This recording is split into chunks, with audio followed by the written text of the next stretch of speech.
kamu yang berkata, hari ini atau besok kami berangkat ke kota Anu, dan di sana kami akan tinggal setahun dan berdagang serta mendapat untung.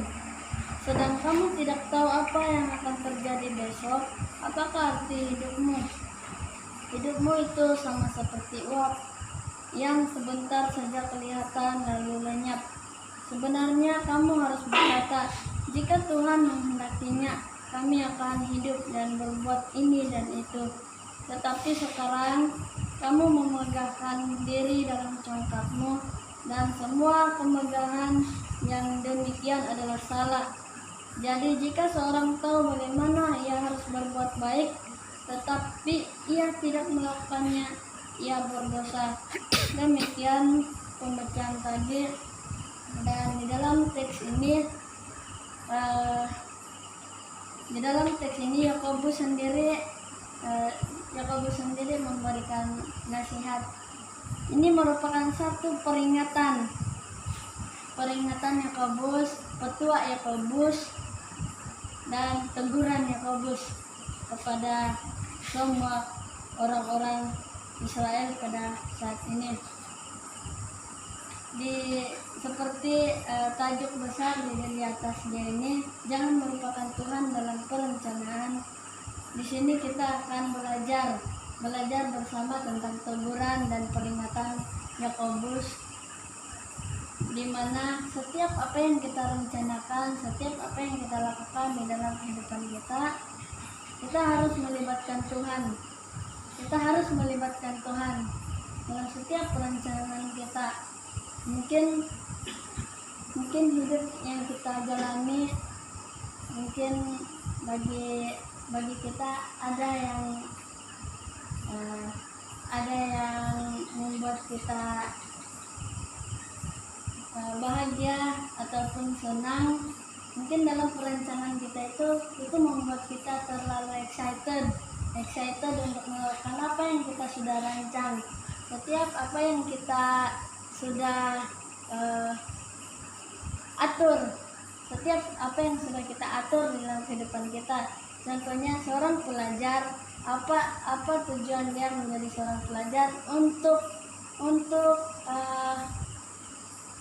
Untuk mendapatkan matlabat ataupun cita-cita yang dia inginkan. Itu pelajar. Seorang pekerja juga ada tujuan yang tertentu, ada tujuan khusus yang harus dia capai. Karena itu dia memilih menjadi seorang pekerja. Jadi di dalam kehidupan kita, kenapa kita memilih untuk menjadi orang yang percaya, memilih untuk mengikuti Tuhan? Banyak orang yang menganggap bahwa untuk mengikut Tuhan itu semua perencanaan dalam kehidupannya itu lancar saja. Saya mau buat ini, saya mau buat itu, besok saya akan pergi ke sana dan sini. Tapi setiap perencanaan itu, apakah kita melibatkan Tuhan? Apakah kita melibatkan Tuhan? Sebagai contoh, seorang pelajar, saya ingin menjadi ini, saya ingin mencapai tujuan ini dan itu. Tetapi apakah dia berusaha? Apakah di dalam usahanya itu dia melibatkan Tuhan ataupun tidak? Memang kita sebagai orang Kristen, kita sudah menyerahkan seluruh kehidupan kita di hadapan Tuhan. Tapi Yakobus mengatakan hidup kita seperti uap. Dia sebentar saja kelihatan lalu lenyap. Macam matahari juga, dia sebentar saja dia kelihatan, lepas itu terbenam, lepas itu malam yang berganti. Begitulah kehidupan kita, sekejap saja seperti uap, kata Yakobus. Karena itu kita harus merenungkan kehidupan kita. Kita renung kehidupan kita. Apakah di dalam pelayanan kita utamakan Tuhan? Apakah di dalam kehidupan kita libatkan Tuhan? Selalunya kita berusaha supaya itu pelayanan kita itu mantap. Kita selalu berusaha ini dan itu sampai tidak tahu penat sudahkah, koma sudahkah, tidak tahu sudahkan. Jadi setiap usaha kita Kalau kita mengutamakan usaha kita tanpa ketergantungan kepada Roh Kudus, itu semua sia-sia, tidak mendatangkan berkat. Mungkin kita merasakan itu sesuatu yang mantap sudah, oke, baik, lancar, sempurna. Tapi apa arti di hadapan Tuhan tanpa ketergantungan kita kepada Roh Kudus? Karena yang kebenaran yang sesungguhnya dan kesempurnaan iman kita di hadapan Tuhan bukan persiapan secara usaha kita secara tubuh ataupun tenaga kita, tetapi yang membuat sesuatu itu sempurna, yang membuat sesuatu itu berjalan dengan lancar, yang membuat sesuatu itu mantap di hadapan Tuhan, itu bergantung kepada ketergantungan kita terhadap Roh Kudus. Kita selalu melibatkan Tuhan di dalam perencanaan kita. Sebagai pemuda-pemudi, selalunya kita selalu mantap di dalam pujian penyembahan, kita selalu mantap di dalam tari-tarian, kita selalu mantap dalam segala sesuatu. Karena apa? Kita mempunyai tenaga kita itu lebih besar daripada tenaga orang tua, tenaga kita itu lebih banyak daripada mereka. Tetapi kelemahan pemuda-pemudi yang selalu kelihatan secara rohani dan secara mata kasar itu adalah berdoa, kurang bergantung kepada Roh Kudus, banyak bergantung kepada tenaga anak-anak muda itu lancar, aktif dan sebagainya, tapi kurang berdoa, kurang bergantung kepada Roh Kudus. Itu kelemahan, bukan semua, itu kelemahan kebanyakan, bukan segelintir, tapi kebanyakan pemuda-pemudi mereka lebih bergantung kepada tenaga mereka untuk memantapkan dan untuk menyempurnakan sesuatu pelayanan, untuk menyempurnakan sesuatu aktiviti. Tapi mereka kurang berdoa, mereka kurang melibatkan Tuhan di dalam aktiviti, mereka kurang melibatkan Roh Kudus bekerja. Apabila ada pujian daripada orang lain, wah, pelayanan mantap, tapi apa kata Tuhan? Memang manusia boleh melihat kesempurnaan dalam pelayanan, tapi tanya Tuhan, apakah itu berkenan di hadapan Tuhan? Apakah di dalam pelayanan, di dalam aktivitas, di dalam pekerjaan kita itu kita mengutamakan Tuhan, kita melibatkan Tuhan di dalam pekerjaan kita itu? Jadi itulah, pemuda-pemudi memang banyak tenaga, sangat banyak tenaga daripada orang dewasa dan orang tua. Tetapi satu hal yang perlu kita ingat daripada nasihat Yakobus, bahwa hidup kita ini seperti uap, seperti lagu yang selalu kita dengar. Hidup ini adalah kesempatan.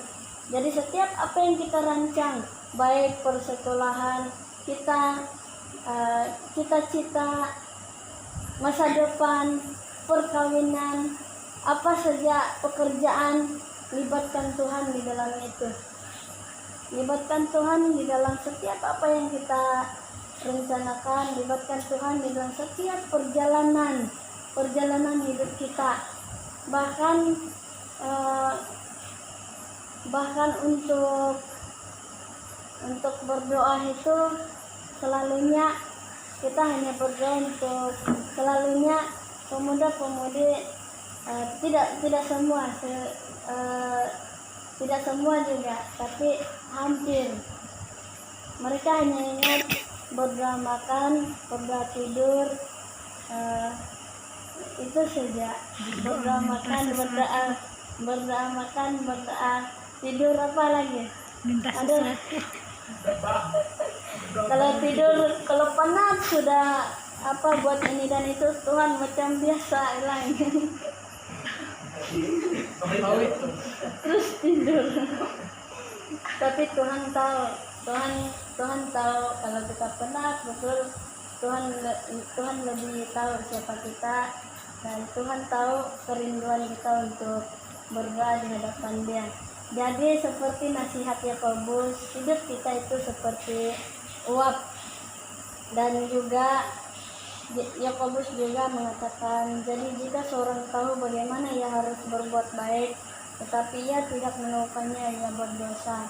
Kalau kita tahu tentang kebenaran firman Tuhan, tapi kita tidak mau melakukan itu, ya kita terima kebenaran firman Tuhan itu. Ya, berbuat baik, kasihilah musuhmu, ampunilah mereka yang menyakiti, ampunilah saudara dan sebagainya. Tapi kalau emosi sudah dapat dia mulai bilang kan selalu begitu. Jadi sesuatu yang baik akan tercemar pada saat emosi yang menguasai pribadi kita. Maksudnya firman Tuhan itu kita dengar tapi kita tidak simpan. Karena itu emosi yang menguasai. Tapi kalau kita sudah tahu tentang kebenaran, sudah mendengar dan mengerti tentang kebenaran yang harus dilakukan, lakukanlah itu. Karena kalau kita hanya mendengar tanpa melakukan, itu sia-sia. Itu seperti kita makan, lepas itu melabur, iri-iri, no. Jadi firman Tuhan ini sangat berharga. Kalungkan itu di dalam hatimu. Jadi simpan itu di dalam hati kita masing-masing. Bukan hanya simpan, tapi lakukan itu. Kalau kita simpan, onsong di dia onsong lupa deh, nggak sia-sia. Jadi di dalam Yohanes pasal yang ke-15 ayat yang ke-5,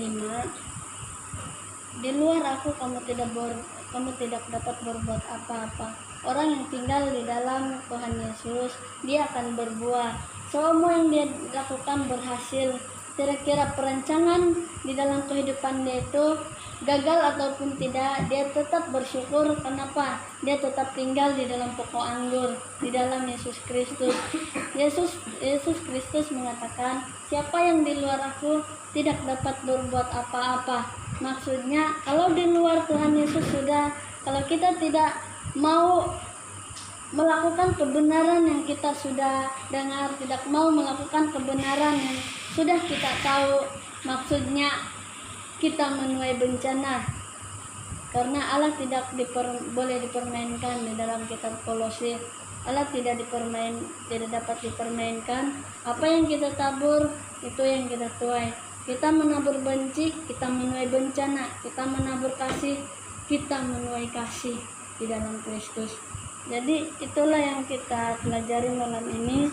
Jangan melupakan Tuhan di dalam setiap perencanaan kita. Mungkin setiap perencanaan kita ada yang gagal, ada yang berjalan dengan lancar. Tetapi ingat, gagal atau lancar, tetap bersyukur. Tetap tinggal di dalam Tuhan Yesus. Jangan tinggalkan Dia. Jangan salahkan Tuhan kalau perencanaan kita gagal. Mungkin kita mau jadi ini, tapi lain kejadian. Tapi ingat bahwa libatkan Tuhan di dalam setiap perencanaan. Gagal ataupun lancar perencanaan kita, orang yang tetap tinggal di dalam Tuhan Yesus, dia tidak akan menjadi pengkhianat, dia tidak akan mempersalahkan Tuhan, tetapi dia tetap bersyukur. Karena apa? Dia percaya bahwa rancangan Tuhan itu yang terbaik. Rancangan Tuhan itu adalah yang sempurna, dan rancangan Tuhan itu adalah yang terindah berbanding daripada perencanaan kita yang sudah kita rancang. Jadi sebagai pemuda-pemudi, kita harus libatkan Tuhan, tetap bergantung kepada Roh Kudus. Apapun aktiviti kita, apapun kerja, pelayanan kita, libatkan Roh Kudus di dalam setiap aktiviti kita. Karena kalau kita bergantung kepada tenaga, itu mungkin mendatangkan pujian kepada orang lain, tapi belum tentu mendatangkan berkat. Belum tentu kita menjadi saluran berkat. Kenapa? Kita bergantung kepada tenaga rehearsal yang sudah kita jalani. Sebenarnya ketergantungan kita kepada Roh Kudus itu yang membuat kita menjadi berkat kepada orang lain. Jadi di sini libatkan Tuhan dengan setiap perencanaan kita. Mama nah, kopi may tandasnya libatkan Tuhan dalam setiap langkah kita. Karena di mana-mana kita boleh tersandung dan di mana-mana kita boleh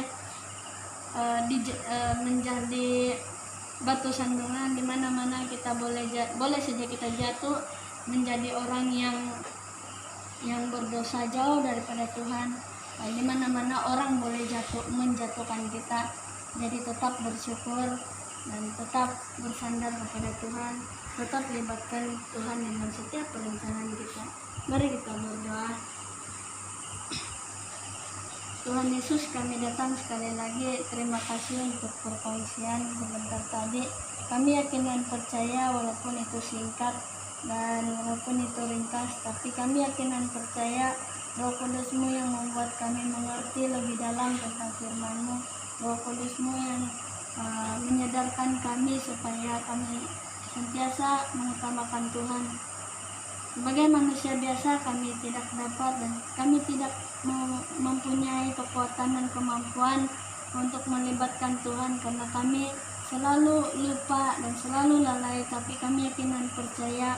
Kami mohon supaya Roh Kudus-Mu lah yang sentiasa menegur kehidupan kami, yang sentiasa memperingati kami, supaya firman-Mu semakin hidup di dalam pribadi kami, bertumbuh dan berbuah, sehingga menghasilkan berkat kepada orang lain. Terima kasih Tuhan, dan ampuni hamba-Mu keterbatasan hamba-Mu ini atas penyampaian firman-Mu, tapi kami yakin dan percaya firman-Mu menjadi sempurna pada saat kami melakukannya, berkomitmen tentang firman-Mu di dalam kehidupan kami. Terima kasih Tuhan, kami sudah siap untuk mendengar kebenaran firman-Mu sebentar tadi. Berkati setiap kami yang hadir malam ini maupun yang tidak sempat hadir. Kami yakin dan percaya Tuhan sentiasa bersama-sama dengan mereka. Di dalam nama Tuhan Yesus kami sudah berdoa. Amin.